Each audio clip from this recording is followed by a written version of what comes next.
नमस्कार दोस्तों, स्वागत है आपका आज के मुख्य समाचार में, जिसमें सबसे पहली और बड़ी खबर में आपको बताएंगे कि संविधान पर फंसी बीजेपी, राहुल गांधी ने उठा दिए बड़े सवाल।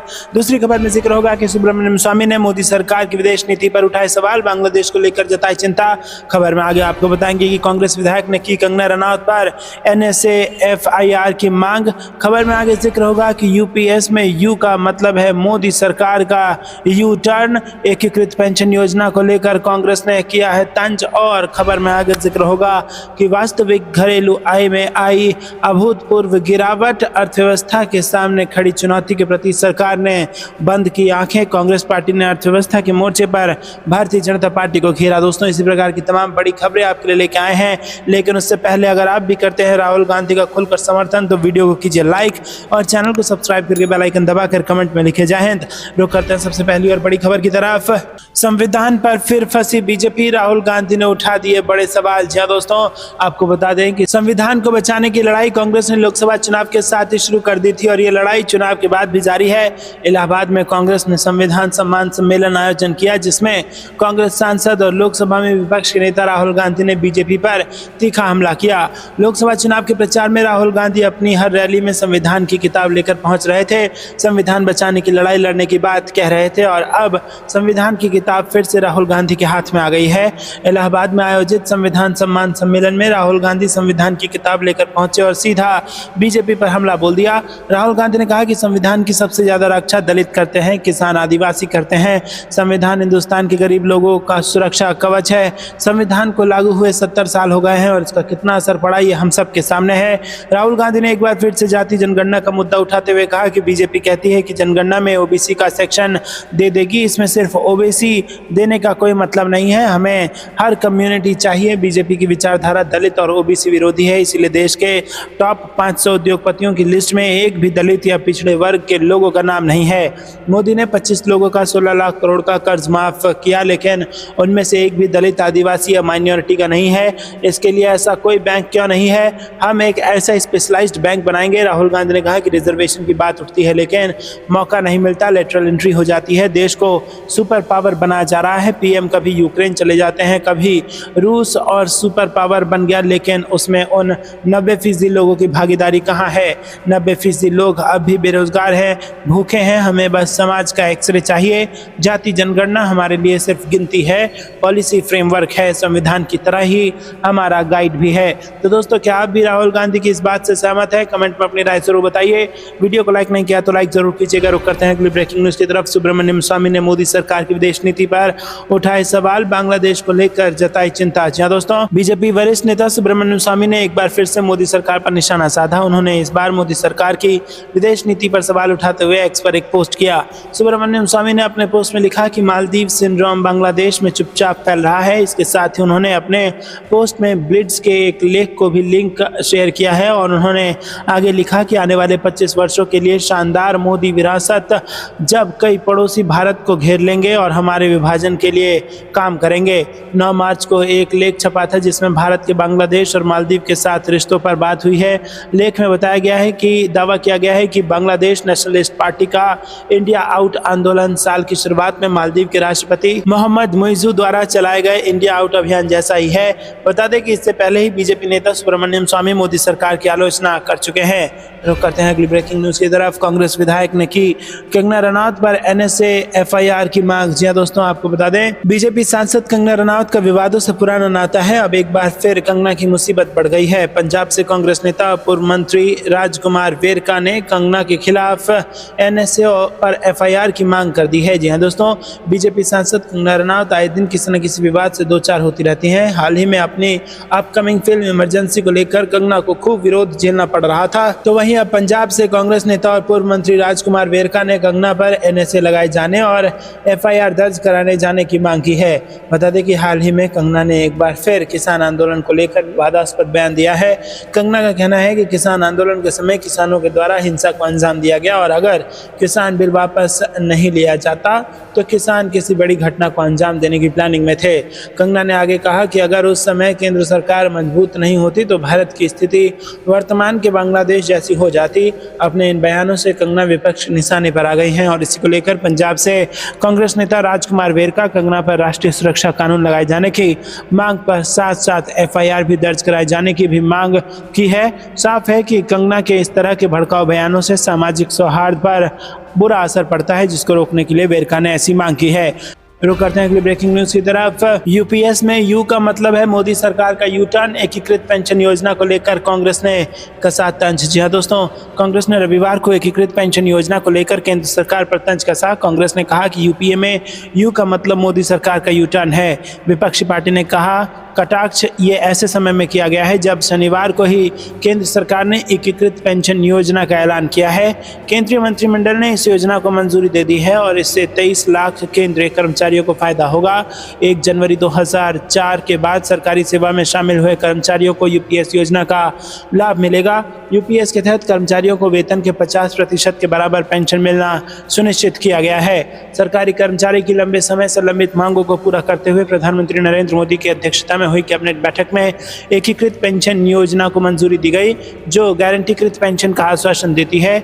यूपीएस को लेकर सरकार पर तंज कसते हुए कांग्रेस अध्यक्ष मल्लिकार्जुन खड़गे ने कहा कि यूपीएस में यू का मतलब मोदी सरकार का यू टर्न है। 4 जून के बाद प्रधानमंत्री की सत्ता के अहंकार पर लोगों की शक्ति हावी हो गई है। गौरतलब है कि आम चुनाव के नतीजे 4 जून को ही घोषित किए गए थे और खड़गे ने कहा कि दीर्घकालिक पूंजीगत लाभ सूचकांक के संबंध में बजट में वापसी, वक्फ विधेयक को जेपीसी को भेजना, प्रसारण विधेयक को वापस लेना, लेटरल एंट्री को वापस लेना इसका उदाहरण है। कांग्रेस अध्यक्ष ने सोशल मीडिया मंच एक्स पर साझा पोस्ट में लिखा कि हम जवाबदेही सुनिश्चित करते रहेंगे और 140 करोड़ भारतीयों को इस निरंकुश सरकार से बचाएंगे। बता दें कि नई पेंशन योजना न्यूनतम 10 साल की सेवा के बाद सेवानिवृत्ति पर 10,000 रुपए प्रति महीने की न्यूनतम पेंशन की गारंटी भी देती है। यूपीएस से 23 लाख केंद्रीय सरकारी कर्मचारियों को लाभ होगा और अगर राज्य सरकारें भी यूपीएस को लागू करती हैं तो इस योजना से लाभ पाने वाले कर्मियों की संख्या बढ़कर 90 लाख हो जाएगी। रुक करते हैं अगली ब्रेकिंग न्यूज की तरफ। वास्तविक घरेलू आय में आई अभूतपूर्व गिरावट, अर्थव्यवस्था के सामने खड़ी चुनौती के प्रति सरकार ने बंद की आंखें, कांग्रेस पार्टी ने बीजेपी को घेरा। जी दोस्तों, कांग्रेस ने रविवार को दावा किया कि धीमी वेतन वृद्धि और कमर तोड़ महंगाई के कारण वास्तविक घरेलू आय में अभूतपूर्व गिरावट आई है। शुतुरमुर्ग वाली कहावत की तरह सरकार भारतीय अर्थव्यवस्था के समक्ष खड़ी सबसे बुनियादी चुनौती के प्रति आंखें बंद किए हुए है। कांग्रेस महासचिव जयराम रमेश ने कहा कि एक जानी मानी ब्रोकरेज कंपनी की नई रिपोर्ट ने एक बार फिर उस सच्चाई को सामने ला दिया है जिसे केंद्र सरकार लगातार नकारती रही है। रमेश ने कहा कि कई सर्वेक्षण और डाटा जिनमें अपंजीकृत उद्योगों का वार्षिक सर्वेक्षण, भारतीय रिजर्व बैंक के KLEMS डाटा और घरेलू उपभोक्ता व्यय सर्वेक्षण शामिल हैं। इसने कामकाजी भारतीयों के बीच वित्तीय संकट को दर्शाया है। रुक करते हैं अगली ब्रेकिंग न्यूज की तरफ। राज्यपाल के जरिए सिद्धारमैया सरकार को अस्थिर करने की कोशिश, पार्टी आला कमान हमारे साथ, DK शिव कुमार का बयान। जी हाँ दोस्तों, कर्नाटक के मुख्यमंत्री सिद्धारमैया ने शनिवार को कहा कि उन्होंने MUDA यानी कि मूडा मामले में राज्यपाल थावरचंद गहलोत के असंवैधानिक कदम से पार्टी के केंद्रीय नेतृत्व को अवगत करा दिया है। कांग्रेस पार्टी के वरिष्ठ नेता के साथ कर्नाटक की मौजूदा राजनीतिक स्थिति पर बैठक के बाद राज्य के उप मुख्यमंत्री DK शिव कुमार ने कहा कि कांग्रेस अध्यक्ष मल्लिकार्जुन खड़गे और विपक्ष नेता राहुल गांधी के साथ कर्नाटक के राजनीतिक घटनाक्रम पर चर्चा की है। वो हमारे साथ खड़े हैं और हमारा समर्थन कर रहे हैं। उन्होंने आगे कहा कि न केवल मुख्यमंत्री सिद्धारमैया के खिलाफ हैं बल्कि कांग्रेस सरकार के खिलाफ भी हैं जिसने गारंटी को कुशलतापूर्वक लागू किया है। पार्टी अध्यक्ष मल्लिकार्जुन खड़गे और राहुल गांधी के नेतृत्व में पूरी पार्टी एकजुट होकर मुख्यमंत्री सिद्धारमैया के पीछे खड़ी है। उन्होंने हमें साहस के साथ लड़ने और गरीबों की सहायता के लिए संघर्ष जारी रखने के लिए कहा है। राज्य और राष्ट्रीय स्तर पर पूरी पार्टी सिद्धारमैया के साथ खड़ी है। रुक करते हैं अगली ब्रेकिंग न्यूज की तरफ। झारखंड में विधानसभा चुनाव से पहले कांग्रेस ने कसी कमर, सभी नेताओं को दिया बड़ा आदेश। यहाँ दोस्तों आपको बता दें कि झारखंड कांग्रेस ने आगामी विधानसभा चुनाव को लेकर अपने कार्यकर्ताओं और नेताओं को मैदान में उतर जाने के लिए हरी झंडी दे दी है। रांची में प्रदेश कांग्रेस प्रभारी गुलाम अहमद मीर ने पार्टी विधायकों, कांग्रेस के वरिष्ठ नेताओं, जिला अध्यक्ष, अग्रणी संगठन के नेताओं के साथ बैठक की है। बैठक में कांग्रेस प्रदेश अध्यक्ष केशव महतो कमलेश और विधायक दल के नेता रामेश्वर उरांव भी मौजूद थे। बैठक के बाद प्रदेश प्रभारी गुलाम अहमद मीर ने कहा कि नए प्रदेश अध्यक्ष की घोषणा के बाद ये बैठक होनी थी। रुक करते अगली ब्रेकिंग न्यूज की तरफ। विधानसभा चुनाव में बढ़ सकती है बीजेपी की मुश्किलें, इंडिया गठबंधन राज्यों में कर सकता है उलटफेर। जी हाँ दोस्तों, चुनाव आयोग ने जम्मू कश्मीर, हरियाणा में चुनाव की घोषणा कर दी है। इसके अलावा कई अन्य राज्यों में भी इस वर्ष चुनाव होने हैं। महाराष्ट्र और झारखंड में भी इसी वर्ष चुनाव होने हैं। उन राज्यों में होने वाला चुनाव काफी अहम होने वाला है। चुनाव से पहले यहाँ पर mood of the nation information survey सामने आया जिसमें अनुमान लगाया गया है कि देश का मिजाज कैसा है। अगर आज चुनाव होता है तो किस पार्टी की सरकार बनेगी। सर्वे के अनुसार भाजपा को सबसे बड़ा झटका हरियाणा में लग सकता है। यहाँ सरकार के कामकाज से 44% लोग खुश नहीं हैं, जबकि सिर्फ 27% लोग ही सरकार के काम से खुश हैं और 25% लोग कुछ हद तक संतुष्ट हैं। वहीं दोस्तों हरियाणा में चुनावी मुद्दे की बात करें तो यहाँ सबसे बड़ा मुद्दा बेरोजगारी है। प्रदेश में 45% लोगों का मानना है कि बेरोजगारी की समस्या का सरकार समाधान नहीं कर पाई है, जिसकी वजह से लोग सरकार से खुश नहीं है। साथ ही 13% लोगों का कहना है कि विकास एक बड़ा मुद्दा है। साथ ही कानून व्यवस्था और किसानों का मुद्दा भी यहाँ पर अहम है। जम्मू कश्मीर के लोगों की बात करें तो यहाँ भी बेरोजगारी ही सबसे बड़ा मुद्दा है। 47% लोगों ने इसे सबसे बड़ा मुद्दा माना है, जबकि 17% लोगों ने महंगाई, 11% लोगों ने विकास और 4% लोगों ने भ्रष्टाचार को बड़ा मुद्दा माना है। कानून व्यवस्था और किसानों का मुद्दा 1% लोगों के लिए बड़ा मामला है। वहीं महाराष्ट्र की बात करें तो यहाँ 34% लोग प्रदेश सरकार से खुश नहीं है और इन लोगों का मानना है कि सरकार अपेक्षा पर खड़ी नहीं उतरी है, जबकि 34% लोग कुछ हद तक सरकार से संतुष्ट हैं। 25% लोग सरकार के काम से बिल्कुल संतुष्ट हैं। यानी महाराष्ट्र में भाजपा के लिए तस्वीर हरियाणा से बेहतर है, लेकिन चुनाव में पार्टी की राह आसान नहीं होने वाली है।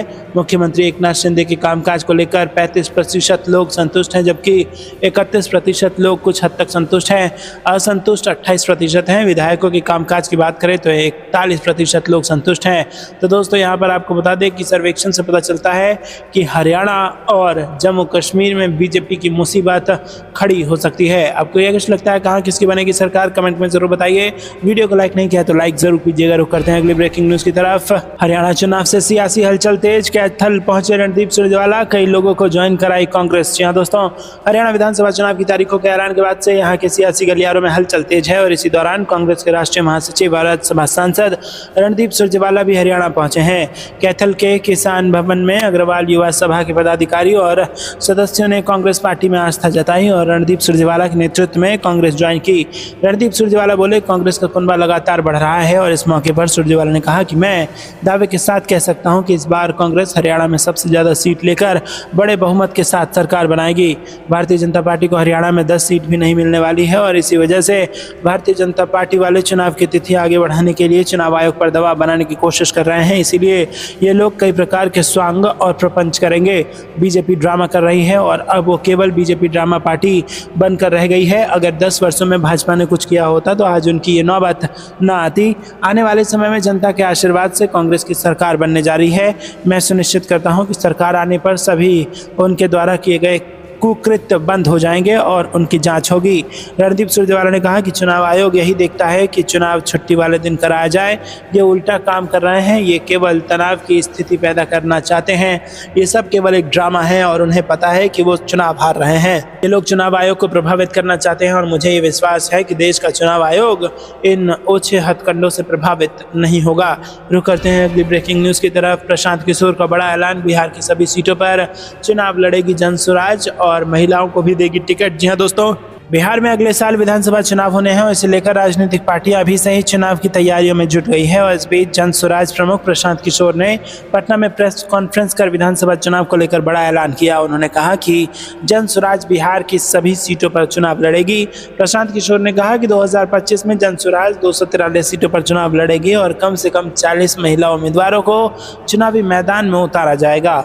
उन्होंने आगे कहा कि 2030 में जन स्वराज से 70-80 महिलाओं को नेता बनाया जाएगा और ये महिला प्रकोष्ठ की बैठक नहीं थी, ये सही मायने में महिलाओं को नेता बनाने का प्रयास था। जब तक महिलाओं को आर्थिक आज़ादी नहीं मिलेगी तब तक उनकी समान भागीदारी संभव नहीं है। रुक करते हैं अगली ब्रेकिंग न्यूज़ की तरफ। सिर्फ नाम बदलने का किया काम, यूनिफाइड पेंशन स्कीम पर बोले कांग्रेस सांसद प्रमोद तिवारी। जी हाँ दोस्तों, आपको बता दें कि केंद्र की मोदी सरकार ने सरकारी कर्मचारियों को बड़ी सौगात दी है। नई पेंशन स्कीम में सुधार की मांग पर ध्यान देते हुए सरकार ने यूनिफाइड पेंशन स्कीम को मंजूरी दे दी है।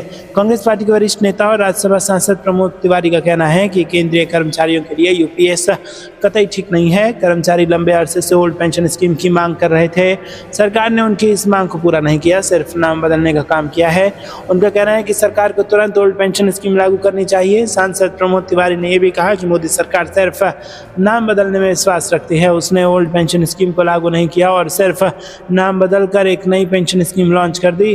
कर्मचारी कर्मचारी अगर पुरानी पेंशन बहाली के लिए लगातार मांग कर रहे हैं, आंदोलन कर रहे हैं, तो सरकार को उनकी ये बात मान लेनी चाहिए। सरकार जिद पर अड़ी हुई है, सरकार को कर्मचारियों की मांग को मंजूर कर लेना चाहिए था। अगर सरकार ऐसा नहीं करती है तो कांग्रेस पार्टी जब भी सत्ता में आएगी तो ओल्ड पेंशन स्कीम को लागू करेगी। रुक करते हैं अगली ब्रेकिंग न्यूज़ की तरफ। कर्नाटक में चल रहा है ऑपरेशन कमल।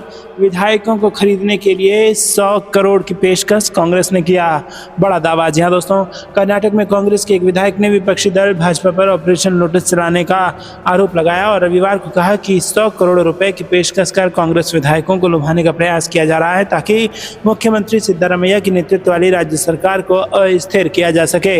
मांड्या से कांग्रेस विधायक रवि कुमार गौड़ा ने कहा कि भले ही विधायकों को बीजेपी लालच देकर सरकार को अस्थिर करने का प्रयास कर रही है, लेकिन कोई भी विधायक उसके झांसे में नहीं आएगा। राज्य में कांग्रेस की सरकार स्थिर व मजबूत है। दोस्तों, रवि कुमार गौड़ा ने कहा कि मैं आज भी कह रहा हूं कि भाजपा अब 50 करोड़ रुपए की पेशकश को बढ़ाकर 100 करोड़ रुपए उन्होंने कर दिया है और किसी ने परसों फोन करके कहा था कि 100 करोड़ रुपए तैयार है। वो 50 विधायकों को खरीदना चाहते हैं। बीजेपी के लोग 50 करोड़ रुपए से 100 करोड़ रुपए पर पहुंच गए हैं। उन्होंने कहा किसी ने मुझे फ़ोन किया था, मैंने उससे कहा कि 100 करोड़ रुपए अपने पास रखो। मैंने ईडी से शिकायत करने के बारे में सोचा। वो हमारी सरकार को गिराने की योजना रोज बना रहे हैं और 50 करोड़ रुपए से अब वो 100 करोड़ रुपए की पेशकश पर पहुंच गए हैं। लेकिन हमारी सरकार स्थिर है और मुख्यमंत्री भी मजबूत हैं। रुक करते हैं अगली ब्रेकिंग न्यूज़ की तरफ। पूर्व मुख्यमंत्री भूपेश बघेल की सुरक्षा में चूक, भाजपा कार्यकर्ताओं व बजरंग दल पर लगा ये बड़ा आरोप। जी हाँ दोस्तों, आपको बता दें छत्तीसगढ़ से बड़ी खबर आ रही है। पूर्व मुख्यमंत्री भूपेश बघेल का काफिला शनिवार को रोका गया। उन्होंने आरोप लगाया कि बजरंग दल के लोगों और सत्ताधारी पार्टी के कार्यकर्ताओं ने ऐसा किया है। पूर्व मुख्यमंत्री भूपेश बघेल ने कहा कि बिना सूचना के कोई चक्का जाम नहीं कर सकता। सिरजा गेट चौक पर जैसे ही हम पहुंचे, गाड़ी को रोक लिया गया। सुरक्षा कर्मी उतरे तो उनके साथ धक्का मुक्की और नारेबाजी की गई और इस दौरान 2 बार मुझे गाड़ी से उतरना पड़ा। उन्होंने आरोप लगाया कि उनकी सुरक्षा में सेंध लगाया गया। आरोपी अपने आप को सत्ता पक्ष और बजरंग दल का बता रहे थे। वो किसी आतंकी हमले का जिक्र कर रहे थे। अगर ऐसा हुआ तो इसके बारे में शासन प्रशासन से बात करनी चाहिए। बघेल ने बताया कि वो टारगेट कर रहे थे कि मैं पार्टी के कार्यक्रम में न जा सकूं। सरकार इतनी डरी सहमी हुई है कि अपने कार्यकर्ताओं के द्वारा विपक्ष के नेताओं को टारगेट कर रही है।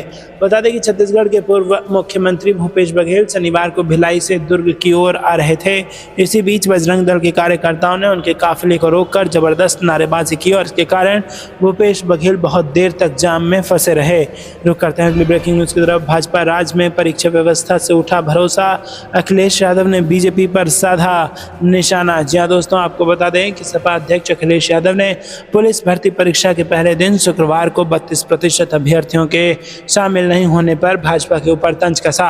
उन्होंने एक्स पर लिखा कि उत्तर प्रदेश पुलिस भर्ती परीक्षा में लगभग 1/3 अभ्यर्थी शामिल नहीं हुए। सरल भाषा में कहा जाए तो हर 3 में से 1 अभ्यर्थी ने परीक्षा नहीं दी और इसको कारण भाजपा राज्य में परीक्षा व्यवस्था से उठ चुका भरोसा, प्रदेश सरकार से नाउम्मीदी है या कुछ और, ये गहरे अध्ययन का विषय है। एक्स पर एक और पोस्ट करते हुए उन्होंने लिखा कि अयोध्या में पीडीए समाज के एक व्यक्ति पर सत्ताधारी प्रभुत्ववादियों ने शराब मुफ्त न देने पर जानलेवा हमला किया। सत्ता के मद में डूबे ऐसे लोगों पर भाजपा सरकार कोई कार्रवाई करेगी या कोई सर्वोच्च स्तरीय सूत्र जोड़कर उन्हें बचा लिया जाएगा। अगर कोई है तो उत्तर और कार्रवाई अपेक्षित है। उन्होंने सड़क पर पड़े गड्ढे को लेकर लिखा कि यूपी की सड़कों के निर्माण, गड्ढा मुक्ति के नाम पर हजारों करोड़ रुपया सीएम योगी की नाक के नीचे भ्रष्टाचार करके हड़प लिया गया। मुख्यमंत्री योगी आदित्यनाथ 7.5 साल से यूपी में भाजपा सरकार के मुखिया हैं। आपको क्या कुछ लगता है दोस्तों, कमेंट में जरूर बताइए। वीडियो को लाइक नहीं किया तो लाइक जरूर कीजिएगा। रुक करते हैं अगली ब्रेकिंग न्यूज़ की तरफ। कर्ज खोड़ी पर बरसे कमलनाथ, कहा कर्ज लो और घी पियो के सिद्धांत पर चल रही है मध्य प्रदेश की मोहन सरकार। जी हाँ दोस्तों, प्रदेश को कर्ज के दलदल में डुबाने वाली भाजपा सरकार के मुंह से आज तक ये नहीं सुना कि अगर प्रदेश के ऊपर कर्ज बढ़ रहा है तो सरकार फिजूल खर्च में कमी करने के लिए कोई कदम उठाने जा रही है। ये बड़ा बयान पूर्व मुख्यमंत्री कमलनाथ ने दिया है।